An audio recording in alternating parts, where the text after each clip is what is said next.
Fernand, qui vient ce soir, Fernand Figares, qui est le directeur de Nouvelle Acropole Belgique, qui a fondé l'école en 1977 en Belgique,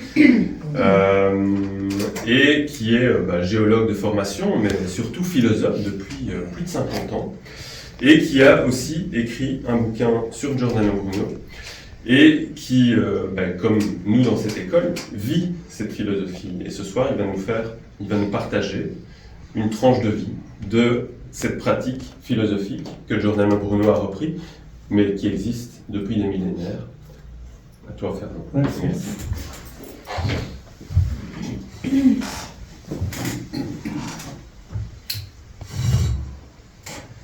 Bon, en effet, comme Sylvain le dit, nous, dans notre mouvement international, on a voulu depuis pas mal des années déjà faire sortir des cendres. Et c'est très, très significatif puisque Giordano Bruno a été brûlé vif 17 février 1600, mais aussi a été occulté. Et donc, 2-3 siècles d'occultation, et même dans les académies, est un personnage étrange, bizarre. Alors, nous, au contraire, nous pensons qu'il est un extraordinaire philosophe de la Renaissance. Et nous avons voulu, dans la fin des années 80 déjà, lancer, ça a été fait, fonder un comité international à la mémoire de Giordano Bruno, en prévoyant que dans l'année 2000, ça ferait 4 siècles de la mort de Giordano. Ce n'était pas nous les seuls. Tiens à vous dire qu'il y a eu d'autres groupes, d'autres mouvements qui se sont associés à ces 4 siècles de Giordano Bruno. Par exemple, les Belles Lettres, cette édition que vous connaissez, je suppose, très belle et très bonne, a décidé à l'époque de traduire tout ce qui n'existait pas encore en français de l'œuvre de Giordano. Et ils ont parvenu. Dans les années 2000, et à partir de lors, nous avons, francophones, accès à toute l'œuvre de Giordano Bruno. Et ainsi de suite. Bon, les comités ayant fini, puisque c'était l'idée en 2000, certains parmi nous, certaines écoles de l'Acropole et d'autres groupes, ils ont poursuivi d'une manière ou d'une autre, en général en février, à faire des actions, conférences ou autres, pour toujours maintenir éveillée la mémoire de cet homme extraordinaire. Et donc, c'est la raison de cette conférence, bien entendu. Alors, je suis un petit peu déçu, entre guillemets, envers Sylvain, parce qu'il est vrai que j'ai écrit ces livres il y a 7-8 ans, fondamentalement sur la philosophie héroïque de Giordano Bruno, on en parlait un petit peu, mais je n'ai pas trop développé les thèmes de ce soir. Cela ne veut pas dire qu'il n'est pas intéressant ce livre. Petite pub. Alors, en effet, donc, mon expérience personnelle et philosophique et associée à Giordano Bruno, me permet alors de m'introduire dans des sentiers particuliers. Ces sentiers sont en fait ce qui ont fait, c'est-à-dire hors des sentiers battus, c'est quoi le terme français, ce qui ont fait que Giordano Bruno soit occulté depuis la Renaissance. Parce que les académiciens, le système académique, ne pouvait pas comprendre son message. Et lui-même, pendant sa vie, à la fin de sa vie, il a combattu très fort ce qu'il appelait, lui, les académiciens d'Oxford. Parce qu'il considérait que les racines de la pensée de Bruno, nous verrons, la tradition hermétique, la Kabbale, le néoplatonisme, l'alchimie, l'astrologie, tout ça c'était à la lumière de la raison, de petites histoires, de balbutiements pour essayer de comprendre le monde dans une époque révolue. Et vous allez voir, c'est une des finalités de la conférence aujourd'hui, et au contraire, c'est précisément cette lignée qui est la cause de toute renaissance. En tout cas pour nous, et pour une lignée des grands philosophes qui nous ont précédés. Alors, il faut un petit peu que je vous en parle à la manière de Bruno. C'est quoi cette histoire? C'est quoi cette philosophie non raisonnable? En fait, on l'appelle souvent une folle philosophie, ou un fou furieux philosophe. Et là, un de ses ouvrages, Le Fureur héroïque. Vous voyez, on est dans un domaine un peu particulier. Et nous, occidentaux que nous ne sommes pas trop familiarisés, nous ne sommes pas trop avec ce que j'appellerais les outils mentaux, psychico-mentaux, pour essayer au moins de comprendre déjà les messages browniens. Et bon, encore une fois, c'est ce que je vais essayer de faire. Une heure et quelques. Alors, effectivement, Giordano va être le successeur d'une lignée qui a vu apparaître dans le monde occidental. Je n'en parlerai pas trop du monde oriental, où il y en a aussi une lignée semblable. Eh bien, c'est dans la lignée de Socrate, Hypatia d'Alexandrie. Je crois qu'il y a une conférence sur elle, non? Le samedi 9 mars. Ah ben voilà. Donc, ce ne sera pas moi qui va la donner, mais j'espère qu'il sera bien donné. Et bien entendu, Giordano Bruno. Et cette lignée a, je ne dirais pas un défaut, mais une caractéristique particulière. Parce que lorsque des philosophes l'expriment dans leur temps, la ciguë pour Socrate, les démorcellement vivants pour Hypatia, les bûchers pour Giordano. Donc, il semblerait que c'est un petit peu dangereux pour les systèmes au pouvoir sur place, dans leur temps. Et donc, il y a une opposition virulente, terrible, envers cette lignée-là. Il a donc aussi qu'à partir de Bruno, beaucoup de philosophes qui appuyaient la tendance que Bruno voulait exprimer, ils ont commencé à se taire parce qu'ils risquaient fort. Bon, alors nous, l'Acropole, en tant que mouvement international, je tiens à vous dire très clairement que nous sommes également un mouvement de philosophie à la manière antique, mais que cette manière antique, ne se traduit pas seulement par de la philosophie, Platon, Aristote, vous connaissez. Non, non, elle se traduit aussi par cette autre tendance occultée qui va faire émerger à la Renaissance la cité de Florence, puisque c'est dans la cité de Florence que réapparaît un élan philosophique ésotérique qui est basé sur la tradition hermétique, sur le néoplatonisme, l'alchimie, la kabbale, l'astrologie. Et c'est grâce à cela que la Renaissance fut. Alors oui, comme je vous dis, nous sommes quelque peu et humblement héritiers de cette lignée. Alors évidemment, nous aussi, nous avons subi l'opposition du système sur place. Alors évidemment, on ne nous a pas brûlés, c'est plus à la mode. Alors ils ont essayé de brûler notre image. Et c'est pourquoi, peut-être vous le savez ou pas, je tiens à le dire, eh bien, encore de nos jours, même si c'est un peu plus calme, eh bien, réseaux sociaux, administration publique parfois, essayent de nous coller des images qui ne correspondent absolument pas à notre groupe. Parce que, apparemment, ils revoient certains dangers envers le système. Alors, je tiens de toute façon à vous dire une chose simple, en tout cas pour moi. Avec nous, au sein de nous, de toute façon, le système occidental est mourant.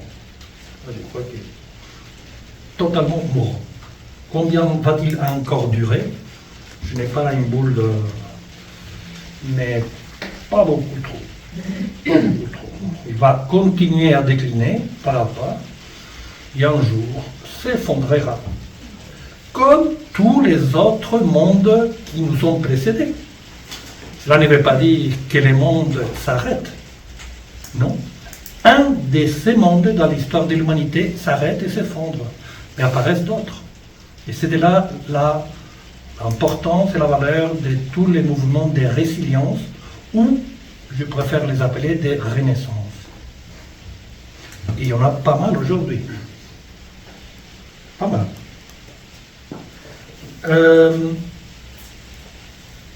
Probablement, parmi ces mouvements de résilience, il y en a pas mal, beaucoup même, qui n'ont pas un fondement idéologique ou politique. D'autres termes, qui n'ont pas de racines. Et proposent pas un changement de la vision du monde, pas un changement de la manière de penser l'univers, la société, l'homme. Non, ils proposent un changement ou un changement de comportement de certaines habitudes, de certaines tendances alimentaires, consommer plus ou moins, vie, comment on appelle, la vie, simplicité volontaire, etc., etc. J'en passe, il y en a de tout genre. Bien entendu, les derniers, en rapport avec les CO2, les changements climatiques, etc., etc. Mais, encore une fois, et malheureusement, très peu ont des fondements idéologiques ou philosophiques, dont eux non plus vont trop durer. C'est ma vision des choses. Bien entendu, vous pouvez croire le contraire. Je ne veux pas dire qu'eux n'ont pas un rôle très positif à jouer, bien entendu. Mais sans fondement philosophique, il n'y a pas de culture. La culture apparaît lorsqu'il y a des fondements traditionnels enracinés dans le passé, dans ce qu'on appelle la prisca sagesse, la prisca science, la science de toujours. Et c'est ce que Giordano Bruno a essayé de nous proposer. Cette science-là, qui change d'habit, mais que si on gratte un petit peu par-ci par-là, on redécouvre l'essentiel de toute connaissance. Et parmi cette connaissance, il y a en effet, bon, c'est le titre de la conférence, une question érotique. Mais avant cela, peut-être nous pouvons un petit peu parler d'autres éléments. Bon, en principe, et surtout, je m'associe au titre. La renaissance de l'Eros, Giordano Bruno. Ce n'est pas le seul, j'insiste, à la Renaissance. Il y a d'autres qui l'ont fait autrement. Lui l'a fait de manière très profonde, très particulière, très précise, très étrange, il faut l'avouer. Mais la vraie chose qui apparaît, surtout en revenant sur son ouvrage Les Fureurs héroïques, H héroïque, c'est que moi-même, et je ne suis pas le premier, on a très vite été quelque peu interpellé par la similitude phonétique symbolique entre les mots héros et éros. Et bon, il ne faut pas être trop malin, entre guillemets, il faut de réfléchir un petit peu à la question. Donc, on arrive à voir le pourquoi de cette étrange, encore une fois, similitude. Et c'est tout simplement parce que la différence qu'il y a entre un homme courant, une femme normale, comme nous tous, et un héros, c'est que l'héros a été capable de s'ébrancher, saisir une force phénoménale dite érotique.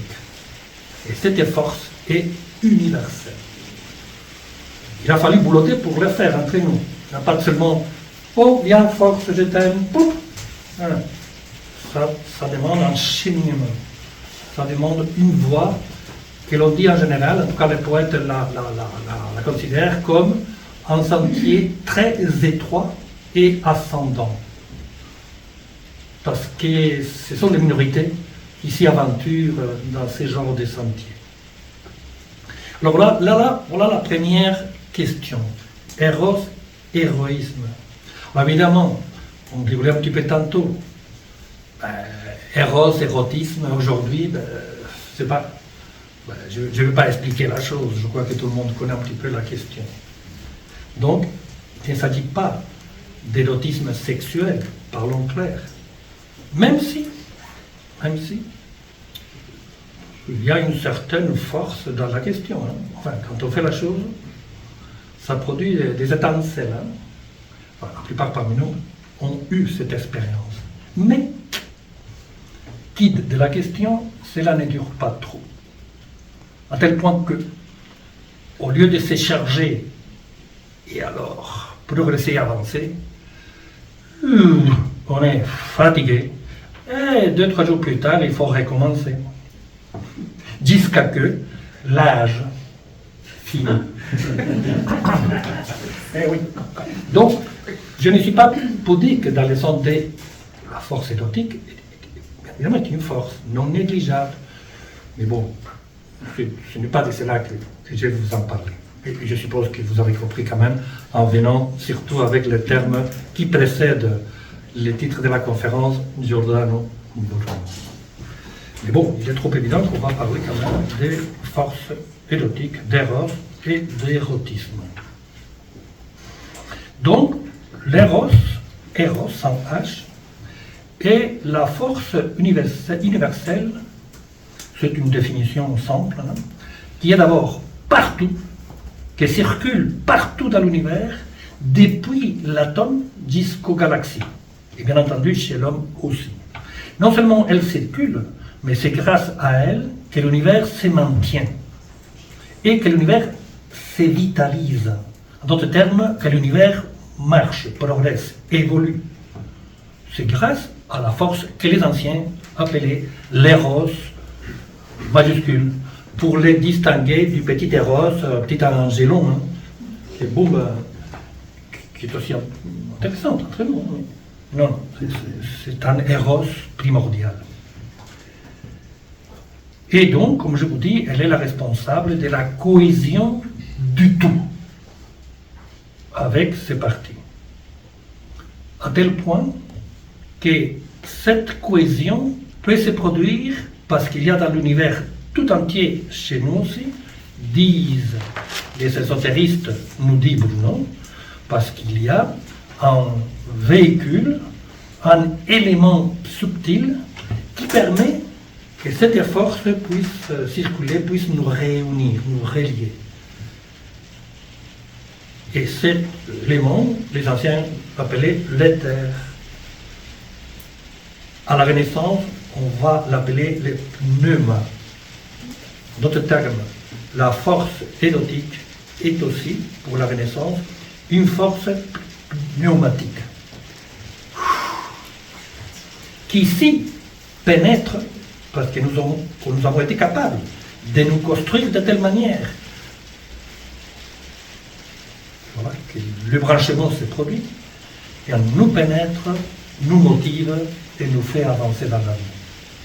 Au-delà, bien entendu, les motivations normales qui sont les nôtres et que vous connaissez vous tous et qui également s'usent, se fatiguent les unes les autres. Petits désirs, frustration, illusion, être plus riche ou plus pauvre, voyage. Oui, ça nous fait avancer. Les vacances, hein, en Europe, est essentiel. Hein. Très tôt, on est motivé. Un peu comme l'acte sexuel. Après les vacances, la plupart des gens sont encore plus fatigués. Et ils commencent à rêver des prochaines vacances. Donc, ce n'est pas ça. C'est toute une autre dimension. Alors, tout cela, comme je disais tantôt, il y a une lignée très très claire, depuis la nuit du temps, qui va permettre que ces idées, ces enseignements perdurent et se transmettent de maître à disciple, d'époque à époque.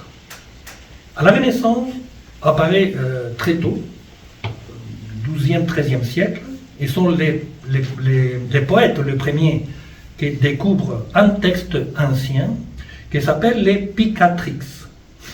Peut-être certains parmi vous en ont entendu parler. En fait, c'est un texte d'hermétisme et magie. Il est issu de la tradition soufie de l'Andalousie. Je suis né à Grenade, je fais la pub. Au Xe siècle, c'est connu, mais réapparaît en Florence, et les gens disent oui, oui, oui, qu'est-ce que c'est que cela? C'est petit à petit que les choses vont se mettre à marcher autrement. Je vais vous lire quelques mots, quelques lignes du Picantrix. Me semble intéressante et surtout ça me permet, bien entendu, de continuer cet exposé. J'espère que jusqu'à là ça va plus ou moins. Dit les Picantrix. Sachez que la science est quelque chose de très noble et de très élevé, que qui s'y adonnera sincèrement et avec ardeur en retirera noblesse et grandeur. Et la science procède par degrés. Il faut faire un premier pas, après un second, et ne plus s'arrêter. Cette science, dit toujours le Picantrix, les Grecs l'appellent question piège. Peut-être vous avez lu la chose. Les Picantrix appellent les Grecs. Cette science, les Grecs l'appellent Philosophie. la philosophie. Il a vu, il a mis un petit miroir ici. Merci pour le zoom. Alors oui, effectivement, la Renaissance, grosso modo, ce sont 2 siècles, c'est une très courte durée. Et en effet, avec la mort de Giordano Bruno, s'arrête l'espoir envers une société plus digne, plus humaniste, plus meilleure, tout simplement. Mais bon, il faut quand même se rappeler qu'effectivement, pendant 2 siècles au moins en Italie, et ensuite un peu en Espagne et en France, eh bien, il y a eu cette redécouverte de la sagesse antique qui, elle, j'insiste, n'est pas seulement sagesse raisonnable, je reviendrai tantôt, mais une sagesse basée sur l'hermétisme, le néoplatonisme, alchimie, etc.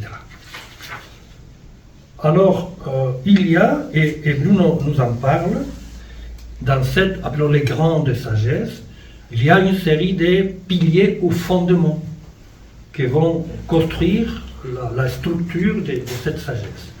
Je vais vous le lire. C'est 3-4 points, et encore une fois, j'ai choisi quelques-uns, parce qu'alors, je pourrais m'arrêter là et rester sur le fondement de la philosophie ésotérique. Dit Giordano Bruno en parlant des fondements de cette philosophie. L'essence de l'univers et de toutes ses parties, y compris l'homme, est de nature spirituelle ou divine. Point. Deuxième. Toutes les parties de l'univers sont reliées par une force qui les anime, Eros. L'homme, l'individu, reflète et reproduit la structure de l'univers imprégnée et vivifiée par l'anima mundi, ou l'éros des anciens. Point. Ce reflet de l'univers dans l'homme est une image en sens interne que l'homme éveillé peut manipuler, utiliser, pour se relier à lui-même, à la nature et à l'univers. Rappelez-vous ce que Socrate nous disait, les temples de Delphes, on est toi-même et tu connaîtras l'univers et... Donc, autrement dit, mais... Donc, pour se relier, et pour se relier à tous et à lui-même. Et qui permet et qui se fait par la canalisation de la force édotique universelle. Si tu y parviens, dit Bruno, tu deviendras éternellement jeune. C'est magnifique. Encore une fois, je pourrais relire et développer, parce qu'il y a énormément à dire. Mais bon, il faut quand même se concentrer sur héroïsme, fureur, éros. Eh bien, Bruno, en effet, est un de ces philosophes furieux ou héroïques, un de ces hommes éveillés, capables de manipuler ces forces de la nature. en d'autres termes, capable d'utiliser les sens internes qui s'expriment à travers des images gravées dans le cœur. Pas mal. Et que nous, c'est là quand même l'option ou le défi, et que nous pourrions utiliser, nous aussi. Ce n'est pas seulement Socrate, à condition de, bien, et bien de marcher hors des sentiers battus. C'est la condition. Sinon, on peut faire pas mal de choses intéressantes dans la vie. Alors, comme je disais tantôt, Giordano reprend une très très vieille tradition. Je n'ai pas trop parlé des présocratiques que j'aime beaucoup et que j'ai développé aussi dans certains articles et conférences, parce qu'eux-mêmes se présentent comme des prophètes fous, et philosophes et scientifiques, enfin des hommes globaux. Et ils font de tout. Et ils font des prodiges, bien entendu, parce que ces forces, vous verrez tantôt, quand on sait la manipuler, il y a des choses qui se passent. Ce que Bruno appelle la magie opérationnelle, pas la magie théorique. Non, lorsque on utilise ces forces, quand on est capable de les utiliser, il y a un miracle qui apparaît. Je pourrais tout simplement vous rappeler que c'est déjà, pour moi en tout cas, le plus grand des miracles, de m'imaginer qu'il y a eu des hommes, des héros et des philosophes qui arrivent à un moment donné de l'histoire de l'humanité, et sont capables de créer une nouvelle culture. Ça, c'est plutôt un miracle. Je ne parle pas ici maintenant de l'éviter, ou... je reviendrai, parce que aussi c'est là, mais bon, ça c'est, enfin, en tout cas pour moi, sympathique. Alors, capable de créer culture, et donc de relancer l'histoire de l'humanité, lorsque cela est nécessaire, lorsqu'il y a effondrement d'un monde, dans notre cas d'Occident, qui est la culture civilisation mondiale aujourd'hui. Si je reviens sur ces images gravées dans le cœur, que Bruno appelle les sens internes, et qui doivent être construites par nous-mêmes, par les philosophes fous, ce sont, moi, je le compare souvent à des miroirs internes, où il y a une réflexion des archétypes universels. Mais une réflexion telle que cette réflexion a de la force, a de la vie elle-même. Ce n'est pas mon genre de réflexion ombre, stérile. Non, c'est une réflexion qui apporte de la force, qui apporte de l'éros. À partir de là, on s'élève, peu importe où nous avons tombé, peu importe. Bruno appelle ces images intérieures, ces sens internes, avec un nom particulier, fantasme, parce que le mot veut dire ce qui apparaît. D'autres termes, ce n'est pas quelque chose que j'ai, c'est quelque chose qui m'arrive. Tout d'un coup, je le vois à tel point que je sais le manipuler, en tout cas en partie. Et donc, c'est opérationnel, c'est du réel. Et donc, apparaît un petit peu comme un fantôme. Poing, bonjour, je suis là. Ce n'est pas le premier, encore une fois, qui parle de ces fantômes, enfin, de cette manière, ou de ce genre de fantômes. Des philosophes très, très raisonnables ont quand même dit, tiens, les stoïciens. Les stoïciens ont parlé de ces fantômes, de ces images internes. Ils les appellent hégémonikon, avec H, hégémonikon, qui veut dire le maître de la vie antérieure. Contrôler ou travailler avec le maître de notre vie antérieure réveille chez nous une puissance infinie. Le philosophe raisonnable appelle cette puissance infinie la conscience de l'âme immortelle que nous en avons tous, la prise de conscience de notre immortalité. Je vous laisse à vous d'imaginer la chose. Une autre chose importante, c'est que, selon ces traditions occidentales et orientales, ces sens internes se trouvent dans une place particulière de notre corps, dans le cœur.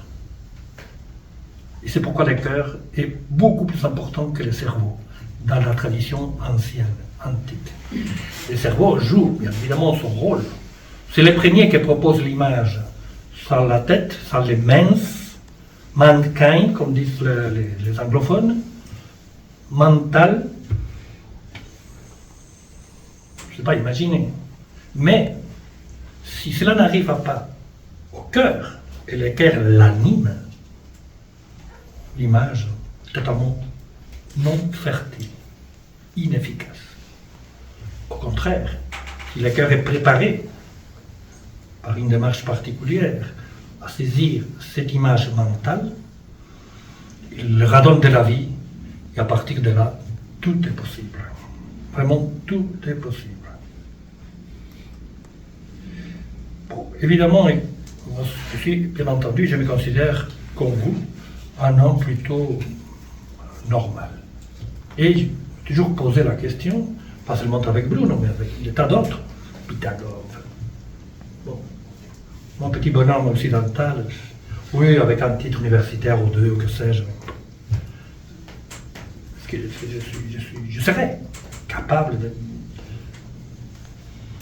faire quelques pas dans ce domaine. Est-ce que nous pourrions? Peut-être, probablement. Mais c'est pas facile, c'est clair, c'est pas du tout facile. Et il faut probablement oser et risquer pas mal de choses.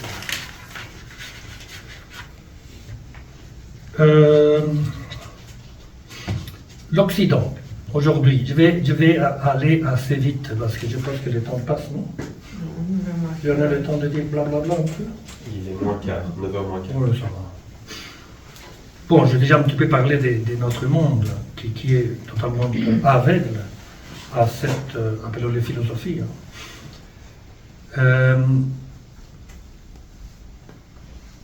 Par beaucoup de raisons. Hein. Mais encore une fois,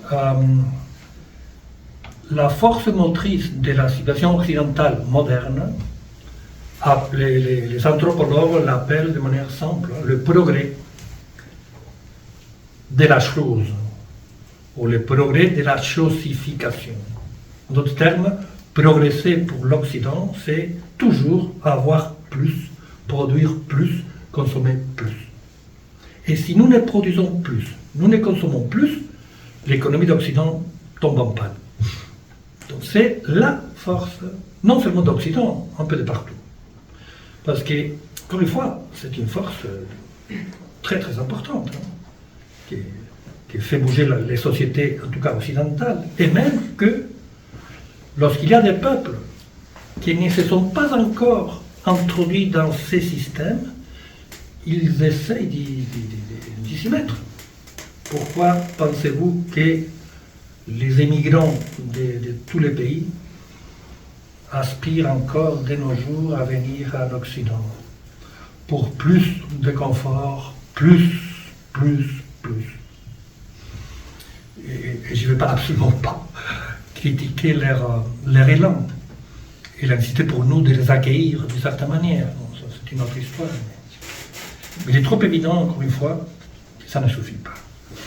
Ce n'est pas cette force qui va permettre à l'Occident de se relancer, ou à toute autre culture qui pourra apparaître. Et c'est là où apparaît effectivement, je l'ai déjà dit, notre groupe, l'Acropole internationale, qui, je pense sincèrement, est le premier mouvement de la résilience, puisque nous sommes apparus en 1957 avec cette idée de renouveau. Donc bien avant tous les autres groupes de résilience.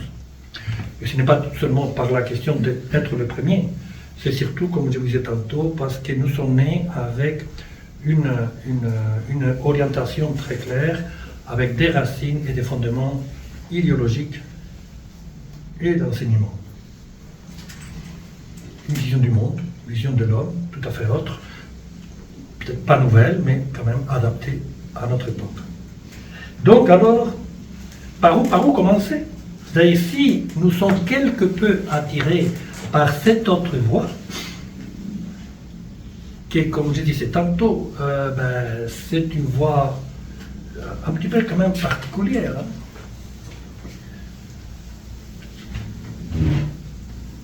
Qu'est-ce que nous devons faire? Eh bien, j'ai répondu, d'une certaine manière, à travers les écrits d'un autre de ces hommes de la Renaissance. Un homme extraordinaire, réellement, un philosophe extraordinaire, qui est apparu un siècle avant Giordano Bruno, et que vous avez entendu parler sans doute. Pic de la Mirandole. Alors, il a écrit pas mal de choses, mais dans les discours de la dignité, des Pic de la Mirandole, il nous présente ce que j'appelle le premier pas. Comment nous tous, enfin celui qui veut, pourrait se lancer dans ces voies-là. Alors,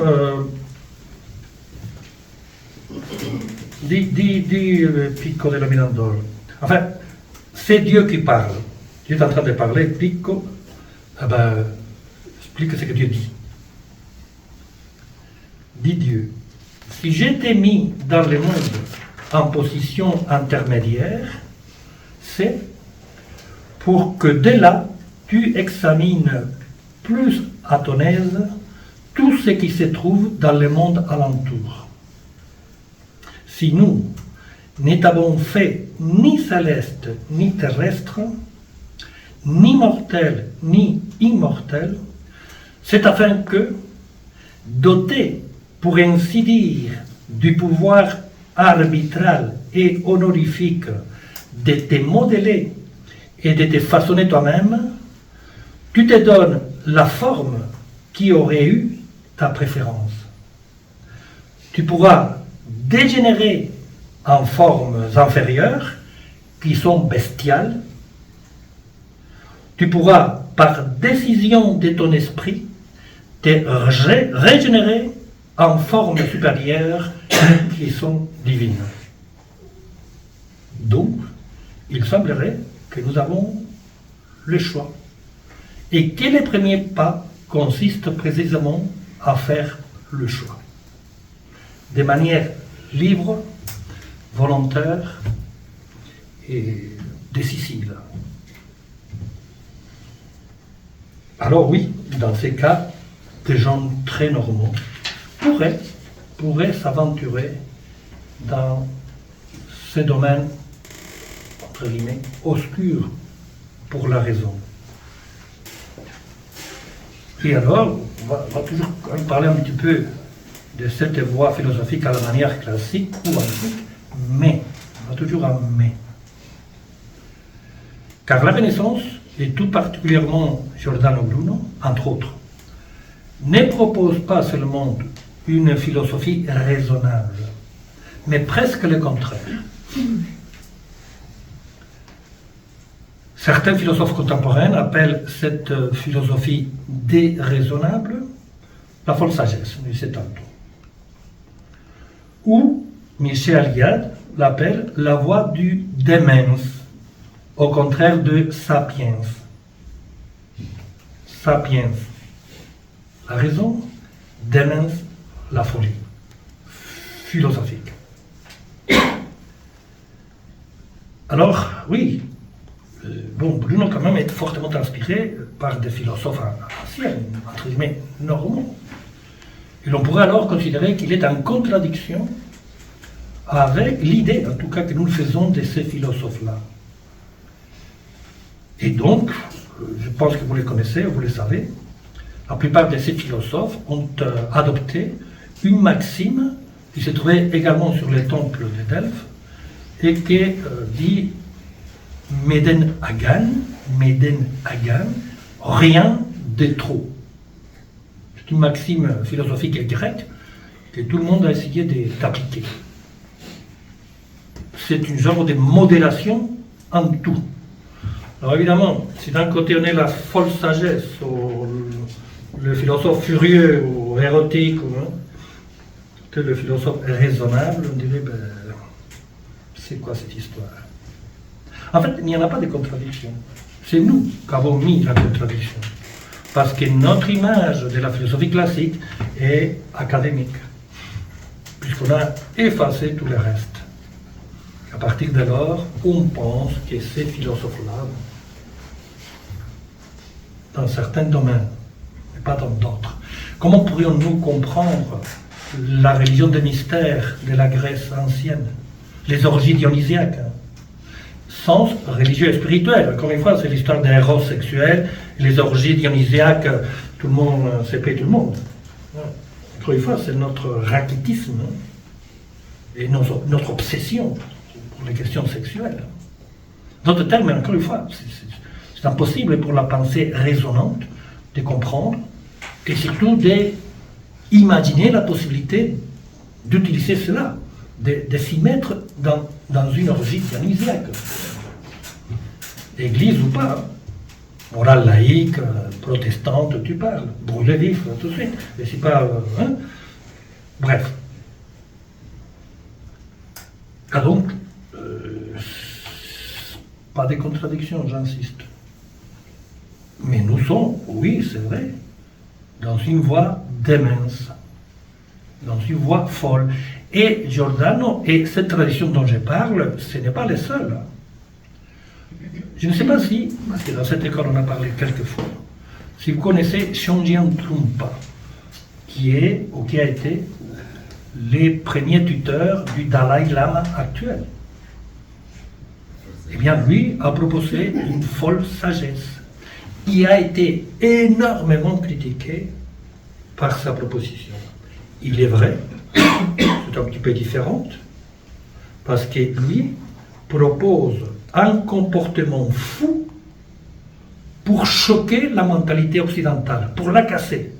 Et donc, il est vrai, c'est historique, c'est connu, il arrivait aux conférences totalement ivre.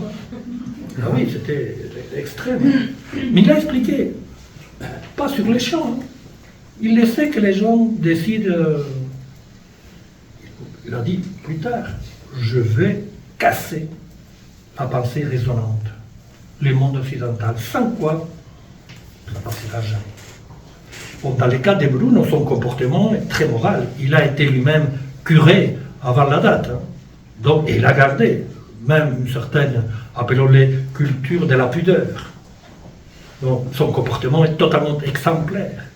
Mais lui, ce qu'il propose, c'est réellement une sagesse immense. Il était moine, hein, quand même. Pardon? Il était moine. Bon, bien sûr, moine. Pendant les premières années de sa vie, c'est grâce d'ailleurs, vous faites mention à cela, c'est grâce à ça qu'il a pu avoir une culture classique phénoménale. Parce qu'à son époque, les universités qui menaient la barque, elles étaient chrétiennes, bien entendu. Mais bon, une fois qu'il a absorbé tout ce qui était à absorber, il a un petit peu laissé les avis du moine.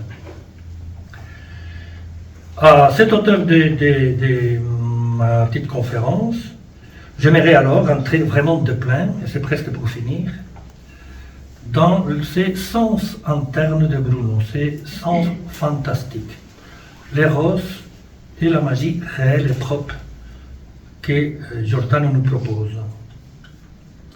Alors, Bruno va expliquer sa procédé de manière très schématique, très, je dirais pas claire, parce que c'est complexe, hein. Mais bon, pas. Dans deux ouvrages, probablement le plus obscur, pour la raison que c'est les sceaux des sceaux, pas les sceaux, hein, sceaux des sceaux, et De vinculis in genere, les liens en général. Ouvrage qui n'a même pas pu finir. Mais ce qu'il est déjà dit, franchement. Et qu'est-ce que ces ouvrages-là exposent? Eh bien, les sceaux des sceaux est un ouvrage qui essaie de décrire ce que Bruno appelle les excitations de l'âme, les extases mystiques, le fureur philosophique, les illuminations des mystiques. Vous savez, ce genre de lumière, semble-t-il, c'est pour avoir les illuminés, Bouddha et autres, et les mystiques chrétiens, reçoivent ce genre de lumière. Petite parenthèse, je vous rappelle, si vous avez lu certaines des biographies de ces hommes-là, illuminés, qui n'étaient pas illuminés du tout, dans le sens péjoratif du terme. Au contraire, ce sont des hommes qui, par cette lumière, sont capables, comme Saint François d'Assise, de parler aux animaux, ou de faire des miracles. Nous croyons ou pas. Mais il est dit dans ses biographies. Donc, encore une fois, c'est une force opérationnelle. Ce n'est pas seulement une explication théorique. L'autre test, De Vinculis in Genere, les liens en général, forme partie d'une série d'articles, de publications très larges, mais souvent non finies, qui sont tous en rapport avec la magie. Alors, parmi parce qu'il y en a d'autres, la magia mathematica, la magia naturali, les thèses de magia et, bien entendu, De Vinculis in Genere, les liens en général. Alors, ces bouquins, ces livres, illustrent la théorie générale des contraintes. Super intéressant. C'est-à-dire des contraintes qui lient toutes les composantes de l'univers et les méthodes pour les manipuler, autrement dit, pour les utiliser. Voyons donc qu'est-ce que c'est que ces contraintes. Parce que le terme... Contrainte ou contraction, dit Bruno, consiste dans les retraits temporaires ou définitifs des facultés psychico-mentales de l'homme. Retrait de la sphère sensorielle et corporelle, selon des procédés bien connus des traditions de sagesse associés aux anciens cultes des mystères égyptiens, grecs et romains. Contraction. On va donner pas mal d'exemples. Vous comprendrez. Et donc, il va alors proposer dans les Vinculis in Genere une série de contractions. Je ne vais pas toutes les prendre, parce qu'il y a plus d'une douzaine. Mais il y en a certaines vraiment épatantes.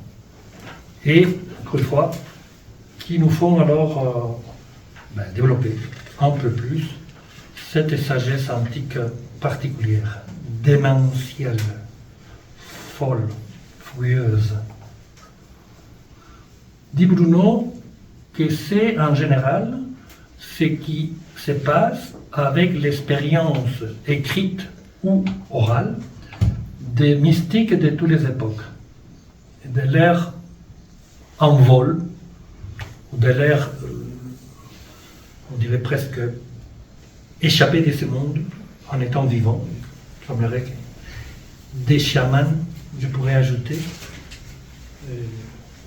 dit-on, il prend possession des esprits des oiseaux, mais à tel point qu'ils sont capables de voir à travers les yeux du faucon. C'est ça que la tradition chamanique nous dit, c'est pas seulement... Encore une fois, on y croit ou pas. Donc, cette, appelons-les contraction mystico-chamanique, est une des premières que Bruno propose. Et j'insiste, qui permet d'effacer le stimulus de nos sens externes pour nous plonger dans un sens interne, dans ces images gravées dans le cœur, et nous donner une force qui nous permet alors de faire, entre guillemets, des miracles. La deuxième contraction fantastique, qu'apparaît, fantasme, revient à ceux qui, par imprudence, selon Bruno, sont partis dans des hautes précipices. Intéressant. la condition psychophysique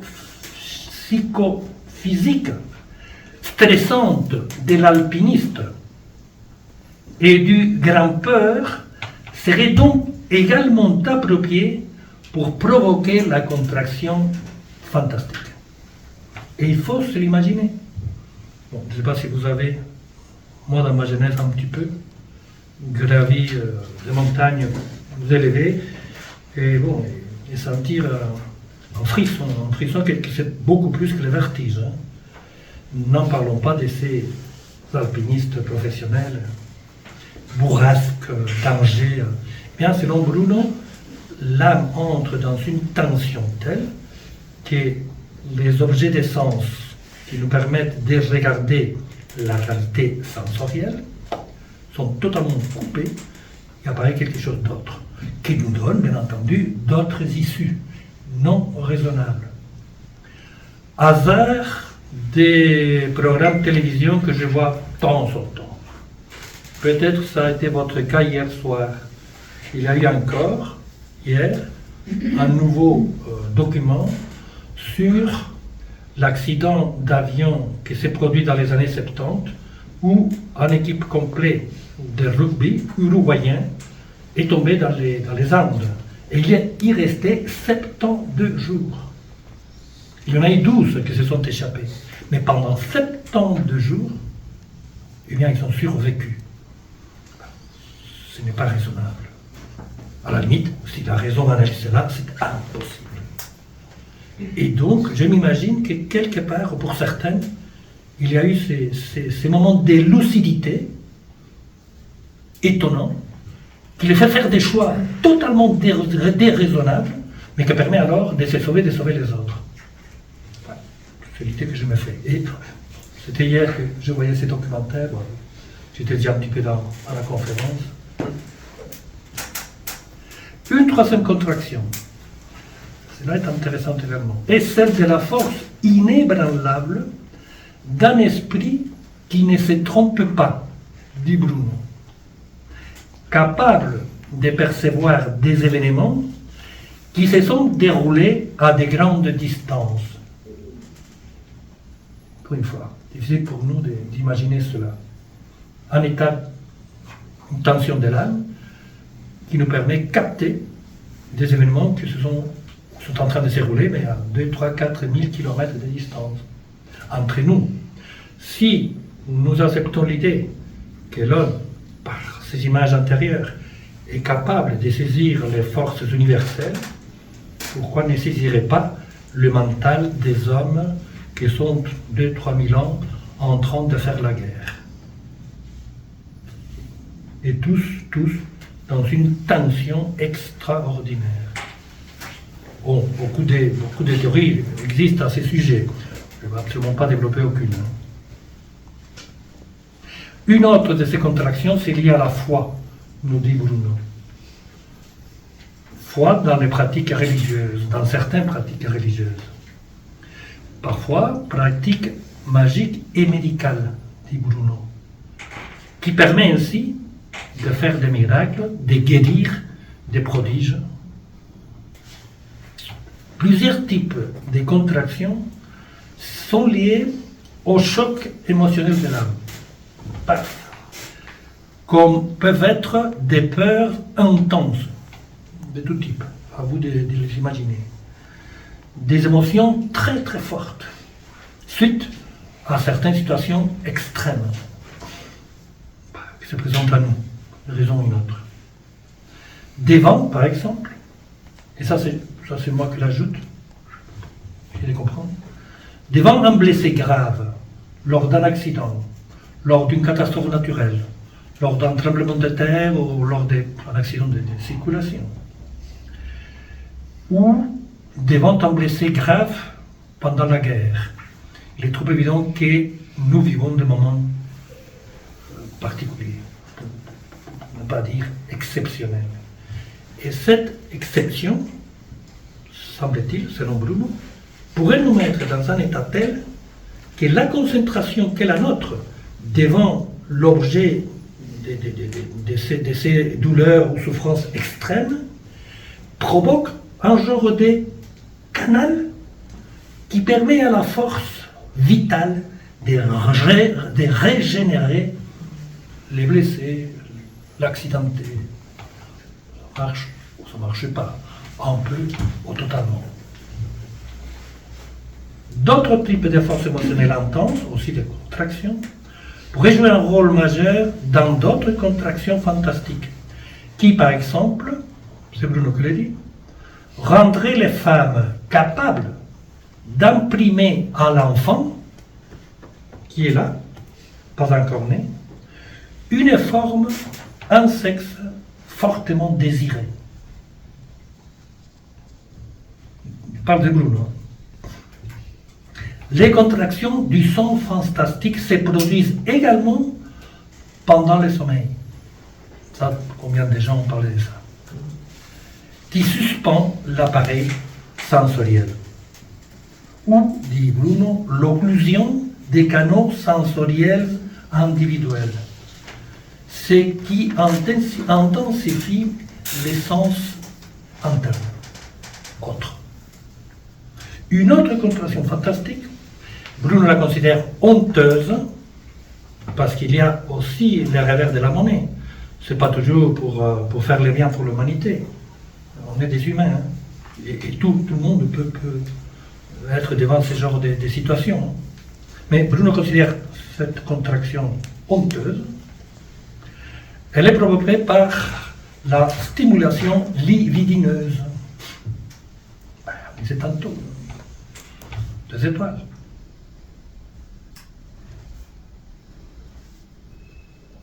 Ou également par l'absorption des substances psychotropes, drogues. Bon, Bruno appelle cela de la magie noire. Je ne développe pas ça, ce thème qui est aussi important. Une contraction fantastique particulière est celle induite par l'esprit mélancolique et saturnien qui entoure certaines pratiques mystiques et ascétiques, entourées très souvent de la solitude. Bruno considère la solitude comme une des possibles contractions, si bien vécue, et pas si vécue psychologiquement, comme beaucoup parmi nous, hein. Si on est devant la solitude, si on est seul, presque comme une dépression psychologique. Ici, juste le contraire. Hein. La solitude, certaines réflexions, certaines situations au esprit mélancolique, saturnien, pourraient provoquer ces contractions fantastiques. Et serait la cause, dit Bruno, des plaies et des stigmates décrits dans la vie des saints ou de certains mystiques. Ça vous connaissez, hein, encore une fois, dans la biographie de pas mal de saints, même de Jésus, hein, tout d'un coup, apparaît stigmate. Évidemment, l'Église, miracle. Non, c'est soi-même, mais à partir de certaines expériences fortes. Hein. Et d'autres. Alors je vais finir comme ça.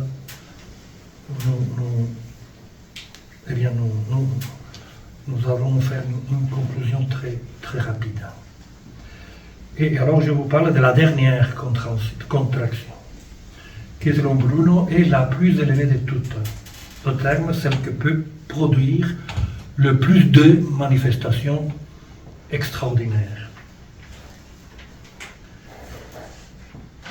Eh bien, cette contraction est propre, dit-il, des philosophes furieux. La force immense, dit-il, issue de l'amour intense pour la vertu et la quête de la sagesse, qui s'exprime, dit-il, c'est pourquoi je la considère comme phénoménale, par l'impassibilité totale envers la souffrance. Ce qui s'est passé avec lui-même. Vous savez, si vous, au niveau de sa biographie, on peut des légendes bien entendu là-dedans également, mais il semblerait que Bruno, qui a été torturé bien avant d'être brûlé vif pendant des années, Et même pendant qu'il est brûlé, il n'y a pas un cri, dit-on, qui est sorti de sa bouche. Donc, force des contractions par l'intensité, dans son cas c'est une évidence, d'une quête philosophique à la manière de Bruno, d'un amour infini à la sagesse, et je dirais encore plus, et à l'idée de participer de la renaissance d'un monde meilleur. Il faut aimer la chose pour accepter d'être brûlé vif, et surtout pour ne pas crier. Alors, oui, en conclusion, c'est très rapide. Que voulez-vous que j'ajoute? Peut-être, en prenant quelque chose de très raisonnable, ou très vite, faites les choix de la dignité à la manière de Pico della Mirandola. C'est elle qui ouvre l'âme à une démarche vraiment humaniste, profonde. Je reconnais que la dignité, elle, nous conduit également aux démences, à la folie philosophique, à l'érotisme philosophique, à la manière de Bruno.